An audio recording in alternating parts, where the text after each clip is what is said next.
नमस्कार दोस्तों, स्वागत है आपका हमारे यूट्यूब चैनल पर। और दोस्तों, आज की वीडियो उन लोगों के लिए होने वाली है जो लोग ब्रेकअप के बाद अपने एक्स पार्टनर से रिक्वेस्ट कर रहे हैं, उनसे वापस आने की मिन्नतें कर रहे हैं, उनसे हर तरीके का ट्राई कर रहे हैं ताकि एक्स पार्टनर वापस आ जाए, मान जाए। तो ऐसे केस में ये चीज़ करना चाहिए या फिर नहीं करना चाहिए, या फिर जो लोग अभी लगातार कर रहे हैं वो इस चीज़ से परेशान हैं, तो ये वीडियो बेसिकली उनके लिए होने वाली इस सारे टॉपिक के बारे में इस वीडियो में हम डिस्कस करने वाले हैं। तो मेरे दोस्त, अगर आपका रिसेंटली में ब्रेकअप हो गया है, आपके एक्स पार्टनर ने आपको बता दिया कि देखो भैया, अब रिलेशनशिप चल नहीं पाएगा, मैं अपना देख रहा हूँ, तुम अपना देखो, अब हम दोनों अलग होते हैं, ठीक है, अब मेरा पीछा छोड़ो, मैसेज वगैरह करना बंद करो, कॉल वगैरह करना बंद करो, अब मुझे अकेले मजा आने लगा है। तो ये सुनते ही आप तुरंत ही डिप्रेस हो जाते हो, तुरंत ही परेशान हो जाते हो, घबरा जाते हो कि भैया अब रिलेशनशिप के बिना अपनी ज़िंदगी कैसे चलेगी, क्योंकि आपने पूरा लाइफ उसके साथ इमेजिन कर रखा है, आपने ज़िंदगी का एक ख़ास हिस्सा उनको दे रखा है, ठीक है मेरे दोस्त, अपने जीवन का जो है, अपने समय का एक ख़ास हिस्सा उन्हें दे रखा है, मतलब 90% अपना टाइम का इन्वेस्टमेंट उस इंसान के साथ कर रखा है। आपने बहुत सारी बातें बता रखी हैं, आपके इर्द गिर्द जो भी होता है वो उस इंसान को पता है, आप डेली आपका दिन कैसे जाता है वो सारी चीज़ें आपने उसको शेयर करके रखी हैं। और ऐसे केस में आप वो इंसान आपसे दूर जा रहा है तो आपको लग रहा है आप कैसे जी पाओगे, क्योंकि आप जितना ज़्यादा उस इंसान से फेमिलियर हो शायद किसी से नहीं हो, क्योंकि आपने इतना सारा उस इंसान को समय दे रखा है। तो ये सुन के आप एकदम शॉक हो जाते हो कि भैया अब अकेले कैसे रहा जाएगा। आपको सिर्फ नेगेटिव थॉट्स आते हैं, आपको लगता है कि कुछ भी करके ये एक्स पार्टनर जो है हमारा जाए ना, रुक जाए। ऐसे केस में आपके पास एक ही चीज़ बचती है, रिक्वेस्ट करना। आप उसको हर एंगल से समझाने की कोशिश करते हो कि देखो भैया, रुक जाओ, रिलेशनशिप में वापस ना जाओ, ब्रेकअप मत करो, ठीक है, आप रुक जाओ, हम पहले से बन जाएंगे, कॉम्प्रोमाइज़ कर लेंगे, ठीक है, तुम जैसे कहोगे हम वैसे चला लेंगे। तो ये सब मेरे दोस्त नहीं करना है, क्योंकि वो इंसान जाने का मूड बना चुका है। और कोई इंसान अगर आपसे ब्रेकअप कर रहा है तो उसका ब्रेकअप का आज का डिसीजन नहीं होता। मैं हर वीडियो में बताता हूँ, ये 2-2.5-3 महीने पहले ही वो इंसान मूड बना चुका होता है आपकी ज़िंदगी से जाने का। अगर एक रात पहले का उसने मूड बनाया होता तो आपके रोकने से वो इंसान रुक जाता। मैं भी कहता कि भाई रिक्वेस्ट कर लो, वो इंसान रुक जाएगा, लेकिन वो पहले से मूड बना चुका है जाने का, वो ब्रेन वॉश हो चुका है, उसका मन है, ठीक है, वो जाएगा, वो जाके मानेगा, उसको रोकने वाला कोई नहीं है फ़िलहाल के लिए। अब ये सुन के डिसअपॉइंट होने की ज़रूरत नहीं है कि वो अभी नहीं रुकेगा तो इसका मतलब कभी नहीं रुकेगा, ऐसा नहीं है।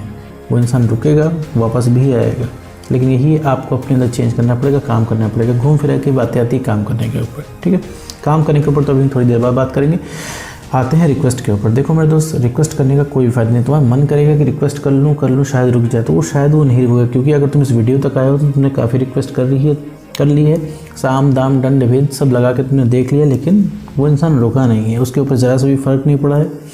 इसकी वजह से आपने एक कंक्लूजन भी ड्रॉ कर लिया है कि एक्स पार्टनर रुकते नहीं, हम सब कुछ करके हमने देख लिया। किसी भी चीज़ पे आपका यकीन नहीं हो रहा होगा, क्योंकि लगातार आपने 50 अटेम्प्ट किए हैं, 50 बार आपको ना और ना ही मिले। वो इंसान आपसे इरिटेट हो गया रिलेशनशिप के नाम पे, उसने आपको ब्लॉक कर दिया है, कॉल से रिजेक्ट कर दिया है, ठीक है, आप ना उससे कांटेक्ट भी नहीं कर पा रहे हो। जहां आप किसी आईडी वगैरह से अगर उसको आप मैसेज कर रहे हो इधर उधर से, वो आपका मैसेज देख के वो इंसान तुरंत आपको ब्लॉक कर दे रहे, क्योंकि आप एक बहुत ही इरिटेटिंग पर्सन बन चुके हो उस इंसान की ज़िंदगी में। क्योंकि आप अगर मैसेज या कॉल करते हो तो घूम फिरा के एक ही बात पूछते हो कि तुमने मुझे धोखा क्यों दिया, तुम मुझको छोड़ के क्यों गए, रिलेशनशिप में वादों को क्या हुआ, तुमने वादे क्यों तोड़े, अब मेरा क्या होगा, मैं कैसे जीऊँगा या जीऊँगी, ठीक है मेरे दोस्त। तो ये सब कुछ नहीं करना है, लिटरली इन सब करने से कोई फ़ायदा नहीं। आप उस इंसान से रिक्वेस्ट कर रहे हो जो आपके लिए कुछ नहीं कर सकता। देखो, उसको लौटना होता तो नाराज़गी 1-1.5-2 दिन में, 2.5 दिन में, 3 दिन में ख़त्म हो जाती है।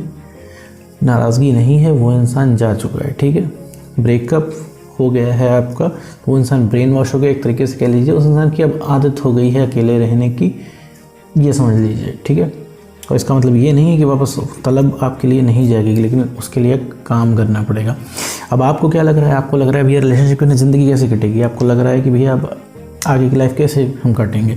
आपको सब कुछ रिलेशनशिप के इर्द गिर्द घूमता हुआ नज़र आ रहा होगा। आपको लग रहा होगा कि कोई भी सक्सेस अगर आपको मिल जाएगी तो किसके लिए, उस सक्सेस का क्या फ़ायदा जब हमारा भैया पार्टनर ही हमारे साथ नहीं है। आप किसी की लव मैरिज होते हुए देख रहे होते हैं तो आप उसको रिलेट कर लेते हैं कि काश हमारी लव मैरिज होती। आप अफसोस कर रहे होते हैं इस चीज़ का, ठीक है, कि आपका ब्रेकअप हो गया, और आप पूरी तरीके से आपके दिमाग में भयंकर तरीके से बातें चल रही हैं जो कि आपको परेशान कर रही है। समझ लीजिए वो इंसान इस वजह से जी पा रहा है क्योंकि उसके दिमाग में बातें नहीं चल रही हैं, स्ट्रेट बात है, ठीक, और आपके दिमाग में बातें चल रही हैं। अब इसका भी मैं रीज़न बताता हूँ उसके दिमाग में बातें क्यों नहीं चल रही, क्योंकि उस इंसान को आप हासिल हो, उसे पता है, तो वो इंसान कभी भी प्यार से पुचकारेगा, अब दौड़े दौड़े चले आओगे रिलेशनशिप में। और आपको क्या लग रहा है? उसको खोने का डर, आपने फाइनली खो दिया, आपको लग रहा है कि भैया वो इंसान वापस आ जाए, किसी भी तरीके से करके आपको ये डर लग रहा है, तो आप हर तरीके से कॉम्प्रोमाइज़ कर रहे हो, अपनी सेल्फ रिस्पेक्ट गिरा रहे हो, रिक्वेस्ट कर रहे हो उस इंसान के सामने। गलती भी भाई आपकी नहीं है और सॉरी भी आपको ही बोलना पड़ रहा है। अब आपको सारा रिलेशनशिप का जो भार है आपके ऊपर आ गया है।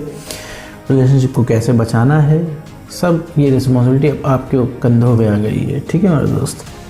रिलेशनशिप आप ही को बचाना है, प्यार आप ही को हो रहा है। ऐसे केस में आप अकेले हो गए, तो फिर मैं बता दूं मेरे दोस्त, इस तरीके से नहीं होने वाला है। पीछे अगर भाग रहे हो तो तत्काल में रोक दो मेरे दोस्त, तुरंत ही रोक दो पीछे भागना और नॉर्मल बिहेव करना सीख लो। नॉर्मल बिहेव तुम्हें एक दिन में नहीं आएगा, नॉर्मल बिहेव करने की प्रैक्टिस करनी पड़ेगी, ठीक है। नो कॉन्टैक्ट रूल आप फॉलो कर सकते हैं। नो कॉन्टैक्ट रूल क्या होता है, इसमें मैंने कई सारे वीडियो बना रखे हैं, आप चैनल पे जाकर चेकआउट कर सकते हो और अच्छे से समझ सकते हैं कि नो कॉन्टैक्ट रूल एक्चुअली में क्या होता है, काम कैसे करता है, ठीक है। इसके बाद आपको सिर्फ नॉर्मल रहना है, नॉर्मल, ठीक है। नॉर्मल बिहेव करना एकदम जस्ट एज अ फ्रेंड, ठीक है। नॉर्मल रहने से ही 90% समस्या आपकी सॉल्व हो जाएगी। क्यों? क्योंकि अब आपकी वैल्यू रिस्टोर होगी नॉर्मल रहने से। उस इंसान ने एक बार कॉल किया, आप किसी ज़रूरी मीटिंग में, ज़रूरी काम में हैं या फिर ये वीडियो देख रहे हैं, तो आप तुरंत छोड़ के चले जाएंगे, तो उस इंसान को क्या ही आपकी वैल्यू पता लगेगी। ये सबसे बड़ा रीज़न है, ठीक है। ओवर अवेलेबिलिटी का भी तो आपको तलब जागी रही होगी, आप एक एक मैसेज के लिए परेशान होंगे, उसका एक भी मैसेज आ जाएगा तो आप ठंडे पड़ जाएंगे, ठीक है। तो इस वजह से मेरे दोस्त आपको जो है नॉर्मल बिहेव करना है, ताकि उस इंसान को दिखे कि वो भी आपके बिना नहीं रह सकता, ठीक है। वो इंसान भी आपके बिना नहीं रह सकता है, ताकि उस इंसान को दिखे कि आप उनके बिना भी जी सकते हो, आप भी मना कर सकते हो, आप भी नॉर्मल रह सकते हो। अभी क्या है, वो इंसान प्यार की बातें करेगा, वो प्यार की एक बात करेगा, वो एक टेक्स्ट डालेगा, 50 टेक्स्ट डालोगे। मेरे दोस्त क्यों 50 टेक्स्ट डाल रहे हो? इसी वजह से ये चीज़ें ख़राब हुई हैं। तो आपको नॉर्मल रहना है, जितना पूछे उतना ही रिप्लाई करना है। तो अभी बात नहीं करेंगे, क्योंकि अभी बात करेंगे आप कितना भी मैं यहाँ पर समझा दूँ, उसका कॉल मैसेज आएगा, बात होगी, नॉर्मल बात होगी, नॉर्मल बात होगी, एक पॉइंट पे आप रिएक्ट कर दोगे, गुस्सा हो जाओगे, झगड़े में सारा कन्वर्सेशन बदल जाएगा। तो ये चीज़ नहीं करनी है और वैल्यू इसमें आपकी ही गिरेगी। वो इंसान जहाँ वो इरिटेट होगा वहाँ फ़ोन काट के ब्लॉक कर देगा और आपका मूड ख़राब हो जाएगा और रात भर सोचने का काम हो जाएगा आपका, ठीक है मेरे दोस्त। तो ये चीज़ नहीं करनी है। नो कॉन्टैक्ट रूल फॉलो करके सिर्फ प्रैक्टिस करनी है नॉर्मल रहने की, जस्ट नॉर्मल बिहेव करने की, नॉर्मल बिहेव एकदम, ठीक है। जितना पूछे उतना ही बताना है। अब बहुत सारे लोग इसमें कहेंगे हमारी तो भैया बात ही नहीं होती, तो बात नहीं हो तो ज़्यादा अच्छा है, तभी आप नो कॉन्टैक्ट रूल फॉलो कर पाएंगे, ओके। तो सिर्फ अपनी वैल्यू बिल्ड करनी है, ठीक है, काम करना है। अब भैया मुझे पता है कि बहुत सारे लोग कहेंगे सर यहाँ पे मैं अपने एक्स का टेक्स्ट चाहता हूँ, अपने एक्स को वापस चाहता हूँ, एक्स का रियलाइजेशन चाहता हूँ, और सर आप काम करने की बातें कर रहे हैं, मतलब ये तो उल्टी बात हो गई, मूड हमारा किसी और चीज़ का है, आप क्या है कोई कुछ और चीज़ रहे। तो मेरे दोस्त काम से ही सब कुछ होना है, काम से ही आप इमोशनली स्टेबल होगे, काम से ही आपका कॉन्फिडेंस बढ़ेगा। जब तक कॉन्फिडेंस नहीं बढ़ेगा मेरे दोस्त, कोई इस दुनिया में नहीं पैदा हुआ है कि आपके एक्स पार्टनर को वापस ले दे।